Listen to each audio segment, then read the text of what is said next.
Ladies and gentlemen, beloved souls, let me speak to the core of who you are today. Not the face you put on in front of people, not the smile you wear while you're breaking inside, but the real you, the you who cries in silence, wrestles with doubt, battles with fear, sometimes feels stuck in storms that were stirred not by other people, but by your own emotions. I didn't say your neighbor. I didn't say your ex. I didn't say the economy, your boss, your mama, or the devil. No, no. Your greatest enemy lies within. And until you master the storm within, you'll never calm the chaos outside. You don't need a new plan. You need a new level of self-governance. You don't need a new door. You need the wisdom not to bang on the wrong ones out of frustration. See, emotions will lie to you. They will tell you to quit right before the breakthrough. Emotions will scream, "You're not enough," when heaven has already stamped you with divine purpose. Emotions will turn your delay into despair, and your waiting into weeping, if you let them. You can't afford to build your life on a feeling. Emotions are unstable. One moment you feel like a conqueror. The next you feel crushed. One text message changes your mood. One rejection shakes your confidence. One misunderstanding ruins your day, and you call it normal. I came to tell you that is not how you're supposed to live. You were not created to be driven by emotions. You were created to govern them. Anything that governs you becomes your master. If anger governs you, it owns you. If fear governs you, it cages you. If bitterness governs you, poisons you. And if comparison governs you, it drains you. Your destiny is too important to be controlled by momentary emotions. Because let me tell you this, emotions don't care about your future. They only care about right now. They don't care about who you're becoming. They care about comfort in the moment. If you keep bowing to them, you will abort what's been birthed in you. You can feel the emotion.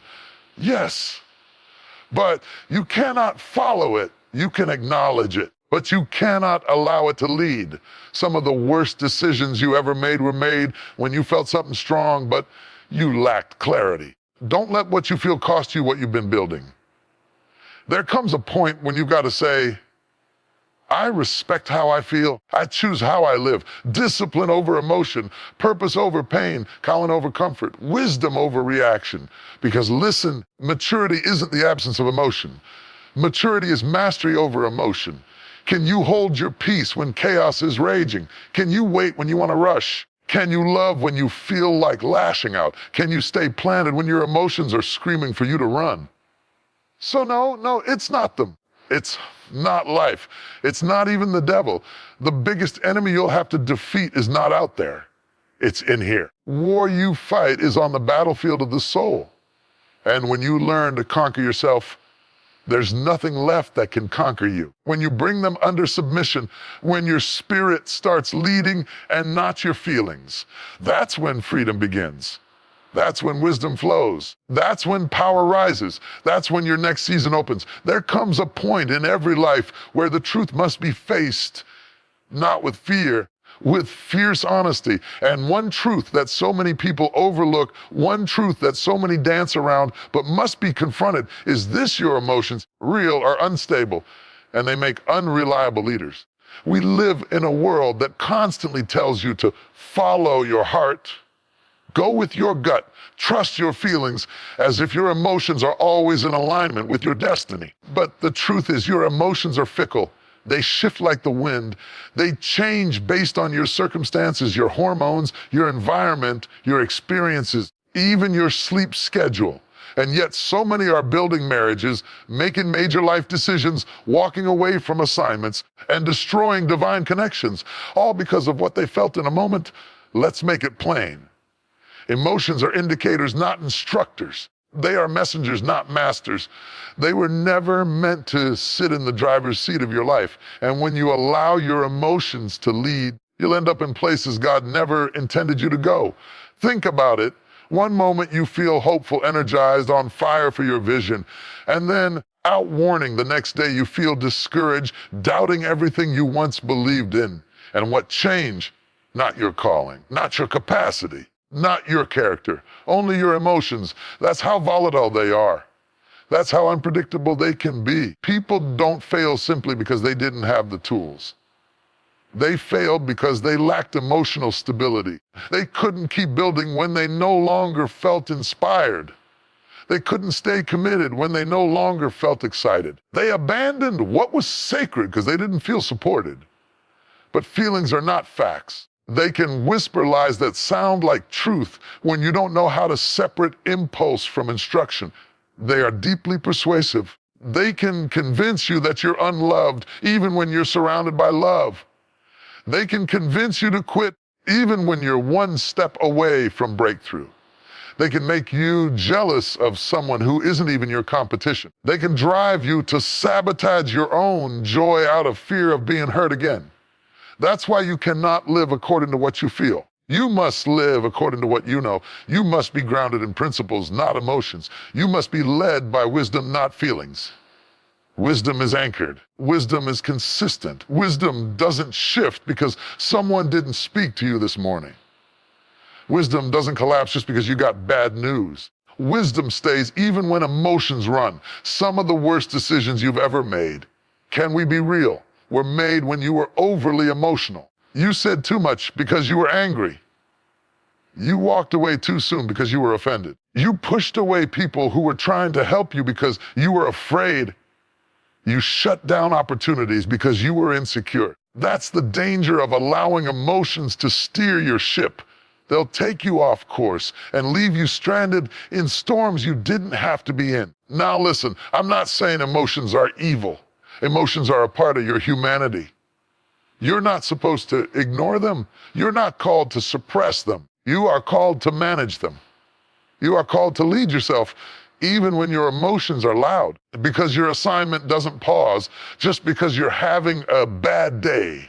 If emotions had a voice, they would always be yelling. Right now, they're obsessed with the moment. They crave instant gratification. They beg you to react. But destiny demands discipline. Purpose requires you to respond, not react, because reacting to a temporary feeling can cause a permanent consequence. How many times have you said something in anger and immediately wished you could take it back? How many times have you distanced yourself from someone in insecurity only to realize later that they were sent to bless you? How many times did you cancel your own opportunity because fear whispered, "You're not ready"? That's what happens when emotion is in charge. Emotions see the moment, but they do not see the mission. They are short-sighted. They're not thinking about 5 years from now. They're not concerned with legacy. They don't care about alignment. They care about relief, comfort, escape.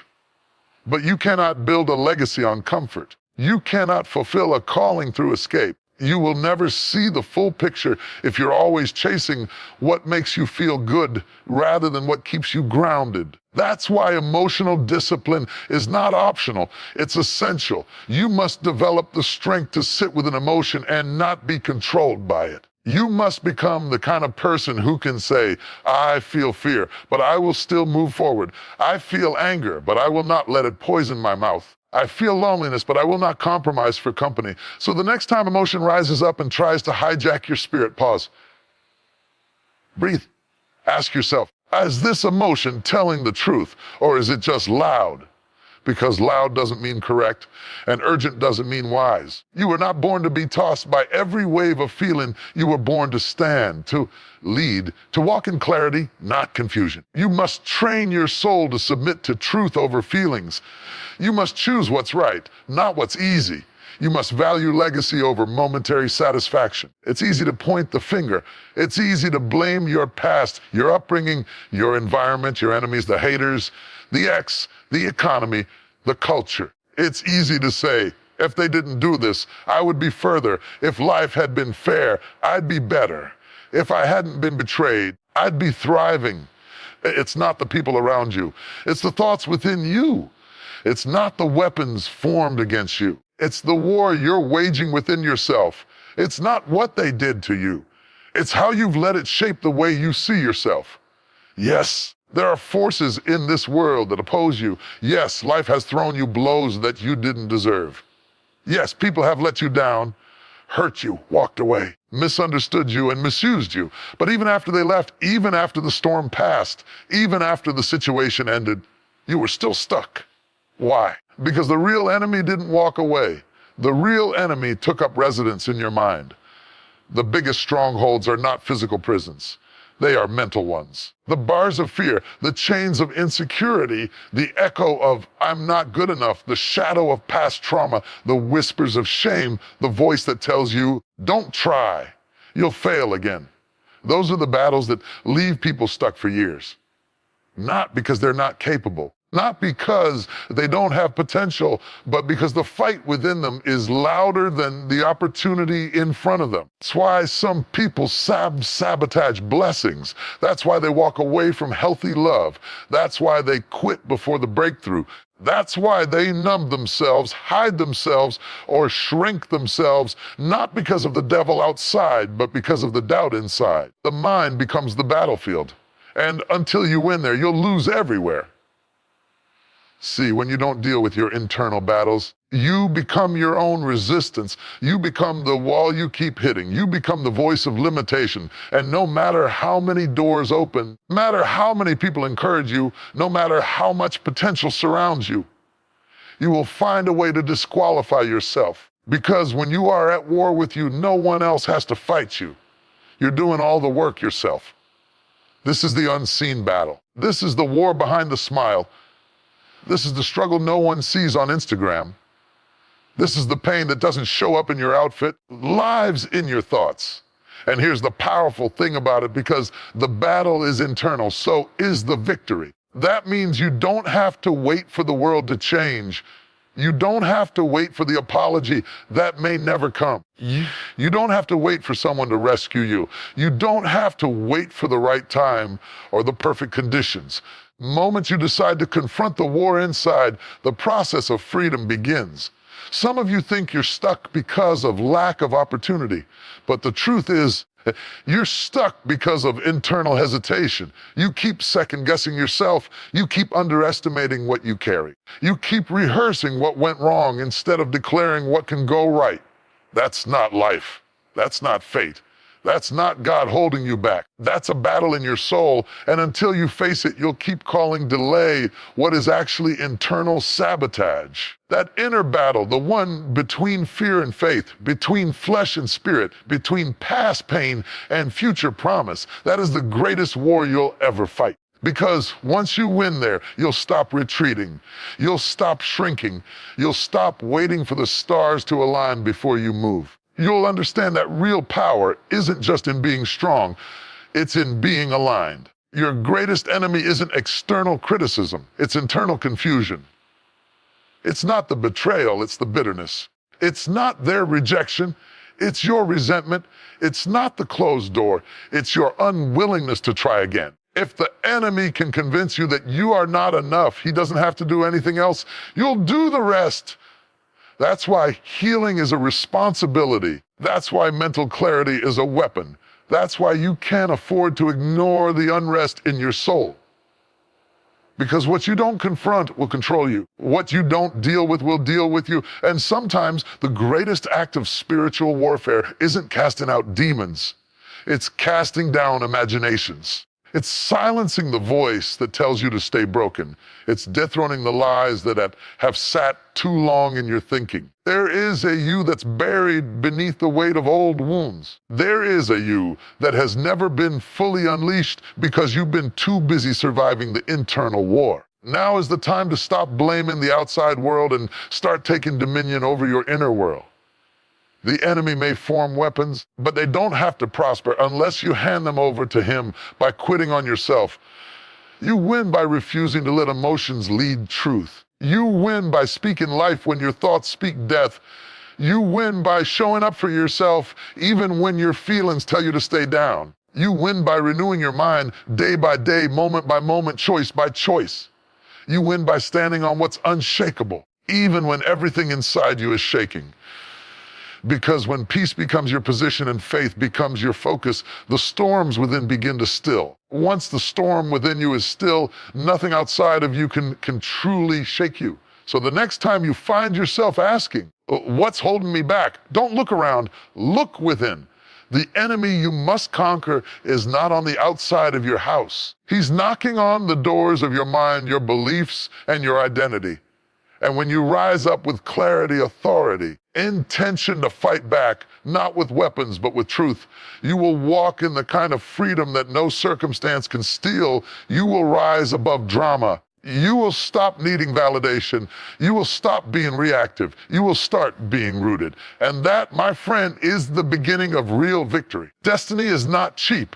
It will not respond to wishful thinking. It will not unlock for the emotionally unstable, the easily offended, or the spiritually immature. Destiny is weighty. It has layers. It requires discernment, discipline, and a level of self-control that goes beyond surface-level faith.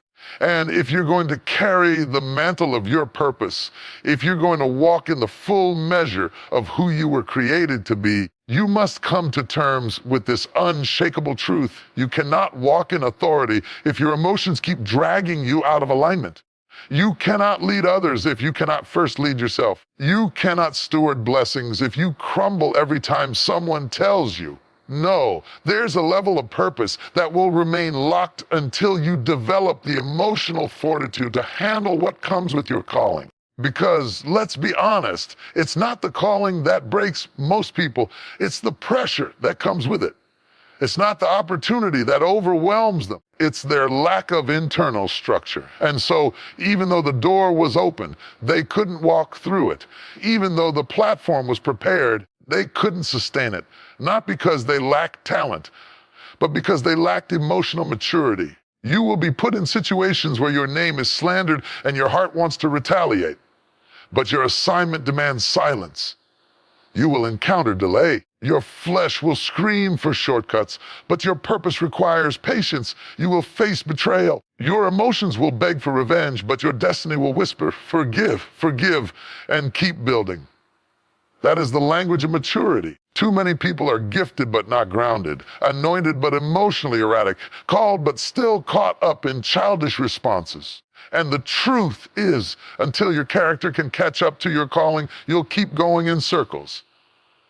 You'll start things you can't finish. You'll enter rooms your soul can't sustain. You'll draw crowds but lose peace, because what you don't develop in private will disqualify you in public.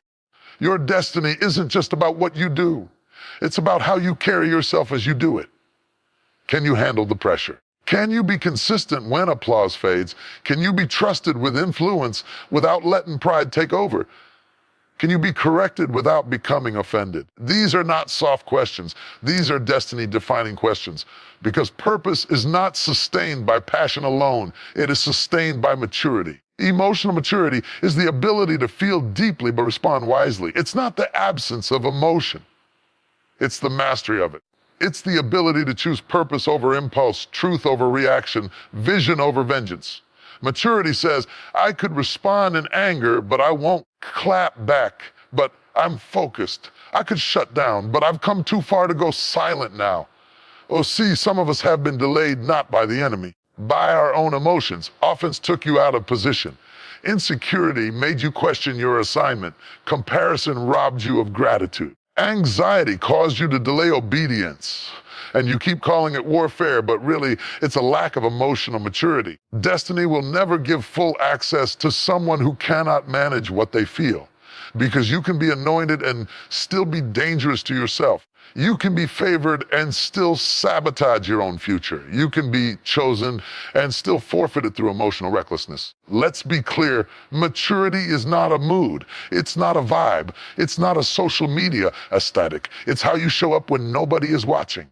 It's what you choose when no one is applauding. It's how you treat people who have nothing to give you. It's how you process disappointment without letting it turn into bitterness. You don't qualify for destiny because you want it. You qualify because you're willing to become the kind of person who can carry it. There's a version of you that your future requires. Stronger, wiser, emotionally rooted, spiritually aligned. And you don't arrive there by accident. You arrive there by transformation. Let me tell you something. Your calling will stretch you. It will challenge every immature part of you.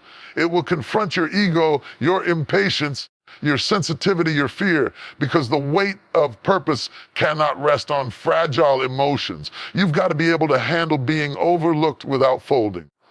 You've got to keep showing up when the feelings are gone. You've got to lead yourself before you try leading others. There are blessings you're praying for that God hasn't withheld. He's just waiting for you to grow into the emotional stature required to receive them. Some doors are not locked, they're just delayed until you can be trusted on the other side of them. You start by taking ownership. You stop blaming everyone else for your emotional instability. You begin to trace your triggers, confront your wounds, and develop healthy ways of responding. You pause before you speak. You breathe before you react. You sit with your discomfort instead of running from it. You surround yourself with wise counsel instead of feeding off your feelings. You study your patterns. You ask hard questions. You hold yourself accountable. You heal, not just so you feel better, but so you can become better. And you stop letting your emotions make decisions your future has to pay for. This kind of growth takes time. It's not flashy. It won't always be noticed, but it will build the kind of foundation that purpose can rest on. Because when the pressure comes, and it won't break you. You'll be too grounded to fall apart. You'll be too rooted to be moved. You'll be too focused to be distracted. That's the power of emotional maturity. And care enough. You've got too much inside of you to be ruled by what's going on around you. There is destiny waiting on the other side of your development. You've got to want it enough to grow. You've got to stop settling for emotional habits that feel good but keep you stuck. You've got to be willing to stretch, to rise, to shed the old ways of reacting and embrace the discipline of transformation. There is a kind of freedom that money can't buy, a kind of peace that cannot be faked, a level of clarity that cuts through chaos like a sword. Kind of inner stability doesn't come from the outside in, it comes from the inside out. It is birth when you make the conscious, intentional, often uncomfortable decision to master your emotions.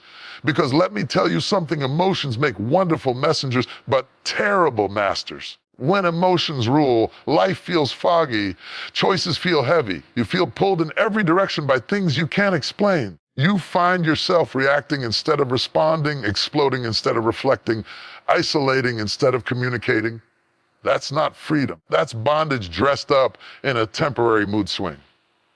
True freedom is not found in doing whatever you feel like doing. True freedom is found in having the power to choose what is right, even when emotions are pulling you in the opposite direction. Freedom is not about escaping emotion. It's about knowing how to walk through it without letting it hijack your mind, your mouth, or your mission. When you don't master your emotions, they master you. And a mastered person cannot be manipulated.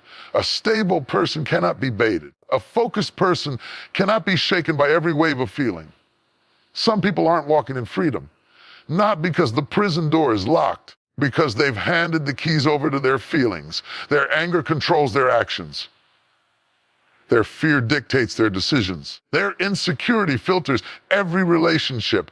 Their shame determines what they believe they deserve. And until you deal with what's ruling you, you'll keep wondering why everything feels heavy even when life seems fine on the outside. When emotions are in charge, peace is impossible.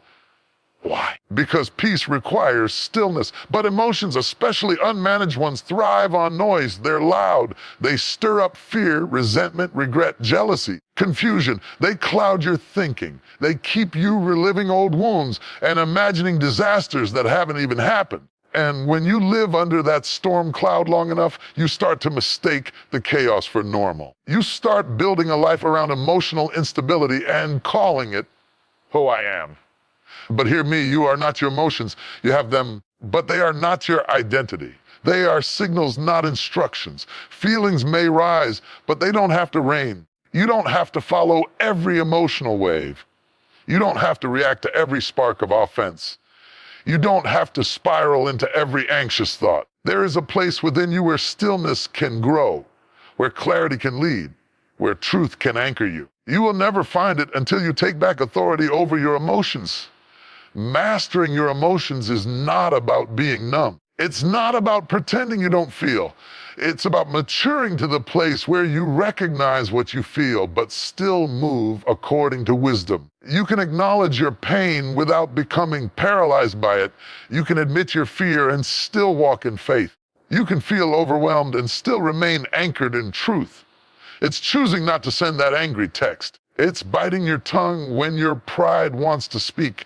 It's sitting in discomfort without making a destructive decision just to feel better for 5 minutes. It's pausing when everything in you wants to rush. It's listening instead of lashing out. It's holding peace when you want to pick a fight. That is power. That is self-governance. That is what opens the gates of clarity and real freedom. See, when you master your emotions, you stop being reactive. And the moment you stop reacting to everything, you start seeing clearly. The fog lifts. You're no longer making decisions out of desperation. You stop confusing temporary feelings for permanent truth. You stop abandoning long-term vision because of short-term emotion. That's what clarity does.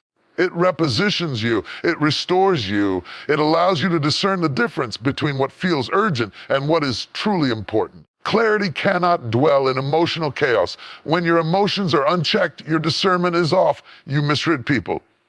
You jump to conclusions. You assume motives. You mislabel seasons. You call endings betrayals, and you call discipline rejection. You confuse conviction with shame. Why? Because emotions distort perception, and you cannot fight a battle you cannot see clearly.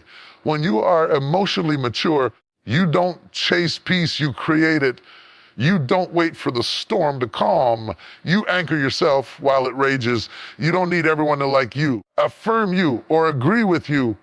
You have clarity about who you are and who you're becoming. You are no longer pulled by every wave of feeling because your feet are planted in something deeper than emotion, truth, purpose, and vision. It starts with awareness. You can't conquer what you won't acknowledge. You've got to learn how to name what you feel without being shamed by it. You've got to sit with yourself long enough to recognize your patterns. When do you spiral? When do you shut down? When do you lash out? Where did those responses come from? What pain are they rooted in? Then you bring those emotions under alignment with truth. Ask yourself, is this feeling telling me the truth? Or is it just reacting to old pain? Is this emotion based on what is? What was? Does this emotion serve my future or sabotage it? And finally, you practice restraint with wisdom. Mastery doesn't mean you never feel again. It means you don't let feelings drive the car. You choose your actions, your words, your direction based on clarity, not chaos. So today, I challenge you, take your power back. Stop surrendering your peace to every passing feeling. Stop letting unhealed emotions write the story of your life. Rise up, grow up, breathe deep, think clearly, move intentionally. There will come a moment in every journey, in every calling, in every life, where a line is drawn in the sand. A decision must be made between the narrow road of purpose and the wide, easy lane of comfort. And it is at that crossroad where many lose their way, not because they weren't gifted, not because they weren't called, but because they were comfortable. Comfort is seductive. It is cozy, familiar, and convenient. Comfort offers you safety, ease, and routine. It whispers, stay here. This is enough. Don't risk it. Don't stretch. Don't reach. But purpose doesn't whisper. It calls. It stirs. It stretches. It makes demands on your life, pulls you out of the shallow end, and throws you into deeper waters. Purpose says, there is more in you, and you will never discover it if you keep playing it safe. You must choose, because you cannot have both. You cannot chase destiny and cling to comfort. You cannot grow and stay the same. You cannot walk in calling and still be controlled by convenience. Something has to give. Something has to break. Something has to be surrendered. Many are not stuck because of a lack of opportunity. They are stuck because of a loyalty to comfort. They are bound to routines that no longer serve them. They are attached to relationships that validate their stagnation. They are addicted to environments that don't challenge them to evolve. They are entertained by distractions that rob them of time and clarity. Comfort says, sleep a little longer. Purpose says, get up and work while it's still dark. Comfort says, don't take the risk. What if you fail? Purpose says, take the step. Even failure is a step forward. Comfort says, let it go. It's too hard.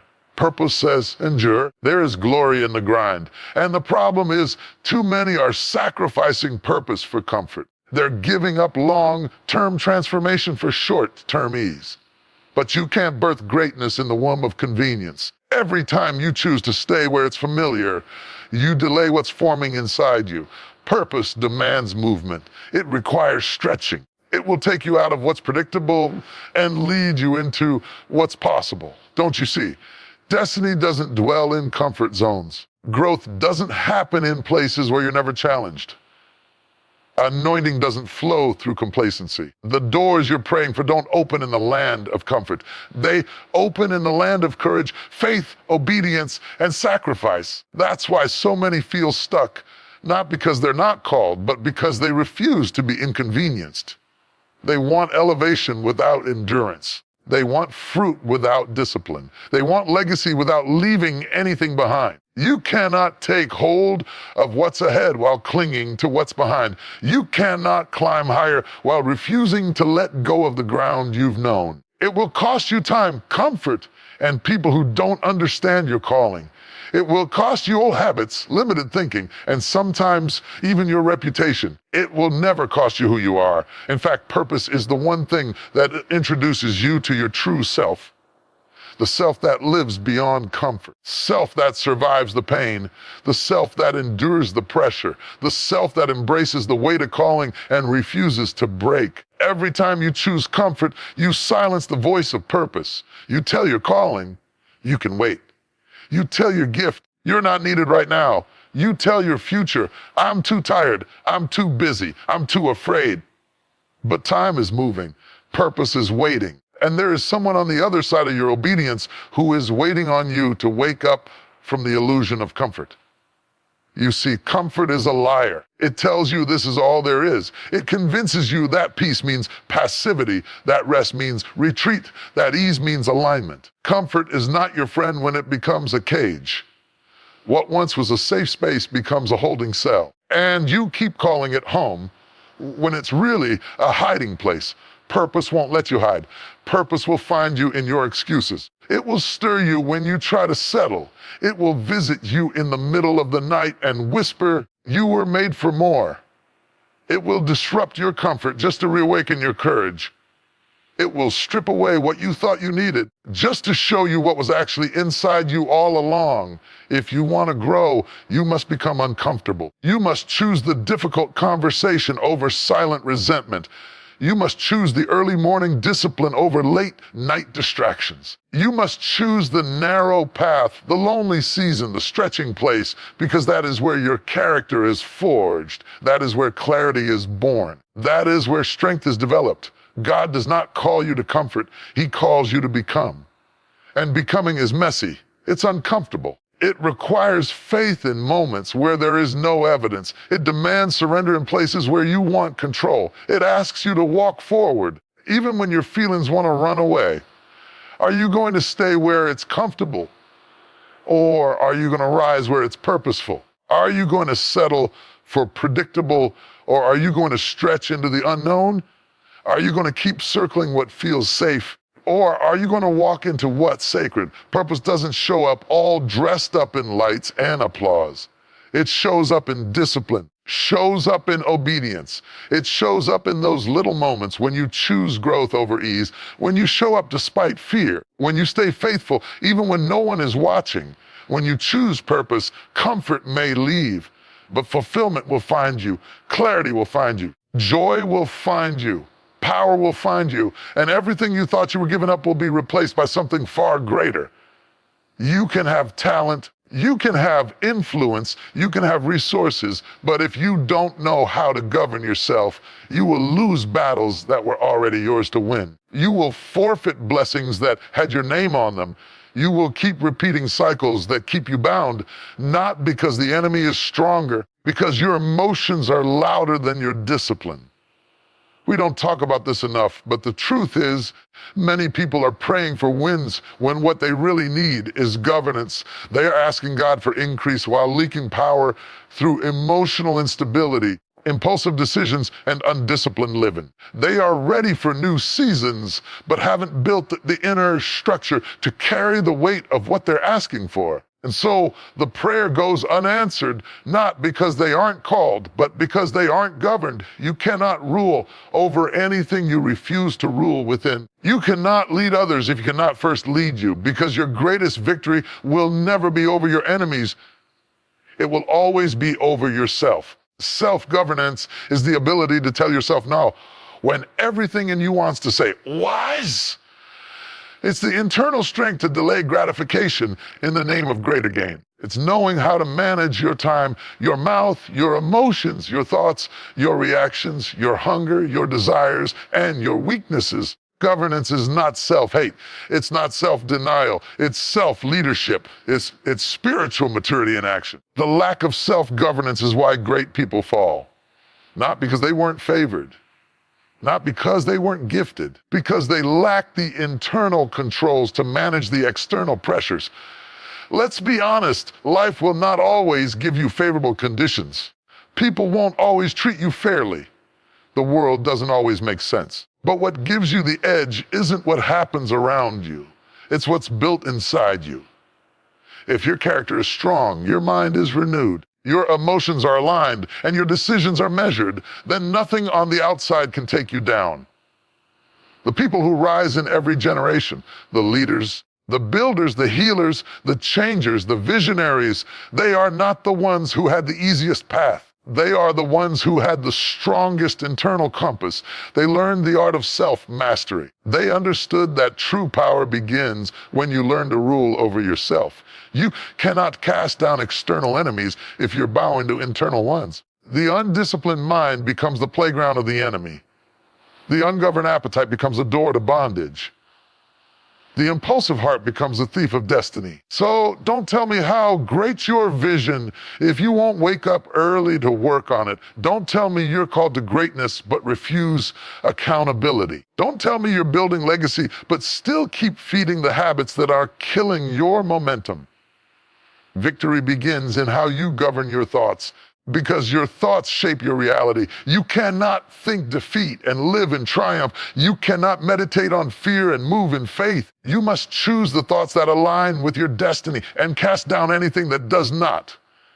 Victory lives in your words. Do you govern what comes out of your mouth, or do you release whatever emotion you feel in the moment? Do you speak life, or do you echo your frustration? Your words shape your world. Govern your mouth if you want to shape your future. Victory grows in your habits. The little things you do daily are building the kind of person you are becoming. Are you building discipline or drifting in dysfunction? Are you sowing in alignment or reacting in chaos? The small daily acts of self-governance are the seeds of long-term dominion. Victory survives in how you manage pressure. When things don't go your way, can you stay planted? When people attack your name, can you keep walking in purpose? When your emotions rise, can you lead them instead of being led by them? The mature don't wait to feel strong. They decide to be strong because their foundation is not built on comfort. It's built on clarity. The truth is, no one can defeat you if you govern yourself. No storm can sink a ship that's anchored. No light can shake a person rooted in truth. No temptation can conquer a soul trained in restraint. Self-governance is the highest form of spiritual warfare, because when you control you, the enemy has no access point. When you're disciplined, he can't distract you. When you're anchored, he can't throw you off course. When your identity is secure, his lies fall flat. That's why the war is internal, because the one who wins within will win everywhere else. Governance brings order, and where there is order, there is peace.